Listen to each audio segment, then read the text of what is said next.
isu utama dia adalah kadang-kadang mungkin rakyat kita juga yang orang kata, bagi saya lah terutamanya agensi-agensi yang terlibat langsung dengan hak asasi ni, kita mengambil load, stock and barrel. Kita mengambil bulat-bulat apa yang diperturunkan daripada United Nations. Bagi kerajaan, saya rasa mungkinlah mereka ada juga menapis ya tentang kesesuaian sesuatu perkara. Cabaran dia apabila kita menerima hak asasi secara pukal daripada mana-mana badan antarabangsa, baik dia United Nations ya, UNICEF, UNHCR.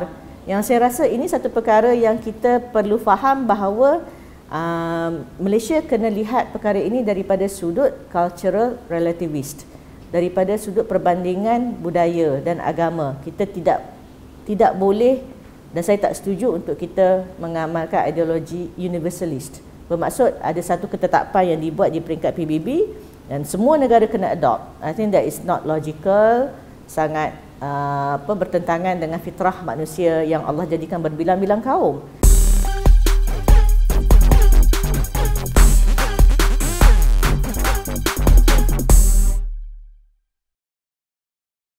Dan kalau dalam Islam, saya rasa dia lebih fleksibel.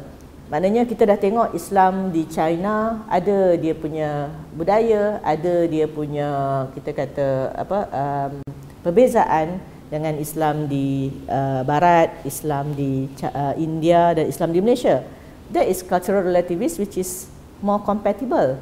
But sekarang ni kita dapati cabaran utamanya adalah apabila negara-negara besar ataupun negara-negara kaya di PBB impose values dia ke atas negara-negara lain kerana mereka berpandangan nilai mereka lebih superior, ya. Dan isu dia macam, contohlah isu yang paling mudah kita nak faham adalah isu tudung.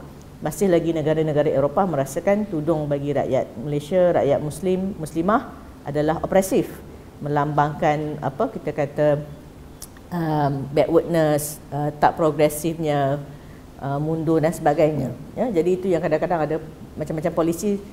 Samalah polisi larangan tudung yang kami perjuangkan ni, kalau pergi hotel tu kadang-kadang dia rasa macam dia nak beri kebebasan kepada pekerja dia, sedangkan pekerja dia nak pakai tudung lah. Begitu juga dalam value lain, contoh paling hangat dan memang saya selalu berhadapan adalah LGBT. Ya, jadi mereka impose values bahawa same sex marriage, perkahwinan sejenis patut diterima kerana mengikut social construct, mengikut peredaran zaman. Kemudian mereka mengatakan bahawa transgenderism, homosexuality dan lesbianism adalah satu orientasi seksual dan juga identiti gender yang patut dijadikan salah satu hak asasi. Itu cabaran dia. Dan saya nak bagi tahu dekat sini bahawa waktu kita tanda tangan, waktu kita adopt, sebab 1948 UDHR diambil oleh PBB sebagai satu deklarasi sejagat.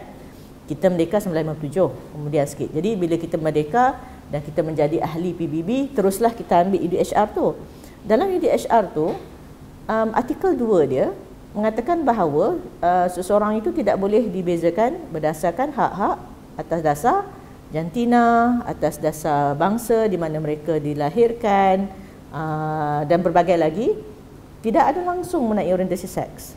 Tak ada. And that's why kita tak ada masalah. Tahun 2011, sebahagian negara barat, utamanya daripada Eropah, Amerika dan juga Latin America, dikutai oleh Argentina, propose mencadangkan bahawa orientasi seks dan gender identity dijadikan sebahagian daripada hak asasi, ya, untuk dijadikan optional treaty tambahan.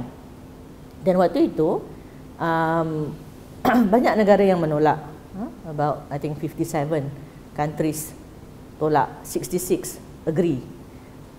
Tapi paper ni dimajukan seterusnya kepada Human Rights Council. Ya, Human Rights Council ni adalah satu kaunsil hak asasi dalam PBB.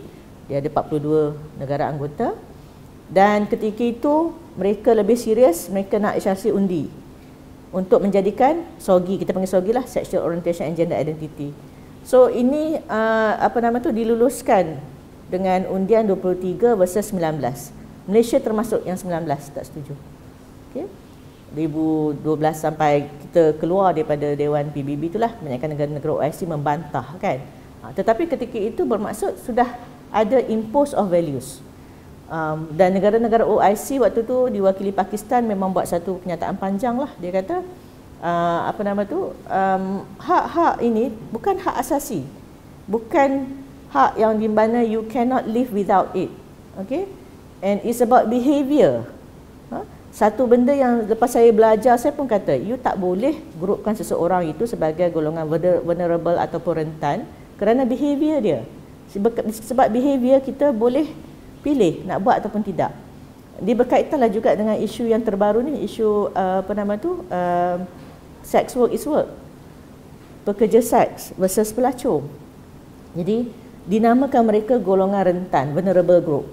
Jadi saya kata bagaimana mereka itu vulnerable group sedangkan perkara itu masih boleh dipilih sama ada you nak pilih pekerjaan melacur ataupun you tak nak. Many others tak pilih pekerjaan itu kan. Tapi kalau vulnerable group sebab stateless, refugee, sebab peperangan and you tak ada kuasa untuk menghalang peperangan. Itu saya agree dengan perkataan rentan. Jadi itu maksudnya apabila sedikit demi sedikit takrifan apakah itu hak yang asasi, takrifan siapakah itu vulnerable group, dia dah jadi makin mengelirukan dan manusia meraihkan perkara yang dia sendiri pilih untuk buat dan dengan dia pilih untuk buat dia jadi minoriti dan dia mula menuntut hak asasi dia. Jadi itu perkara yang saya nampak evolve lah throughout the years kan. Jadi itu masalah cabaran itu bila kita perlahan-lahan LGBT telah pun dijadikan hak asasi dan permulaannya adalah mereka mengatakan mereka ditindas, victimize dan sebagainya. Tapi saya juga nampak bahawa daripada victim mindset ni dia berubah kepada promotion of lifestyle. Itu yang saya selalu katakanlah, it's no longer about protecting from being harm or violence, but dia dah evolve kepada dia promotion and imposing dia values to us. Dan perkara ini dia dah jadi worldwide, sehingga kan di barat sekali sendiri dah mula rasa bagaimana perkara yang mereka rasa mereka boleh handle, sekarang mereka pun dah rasa tak boleh handle.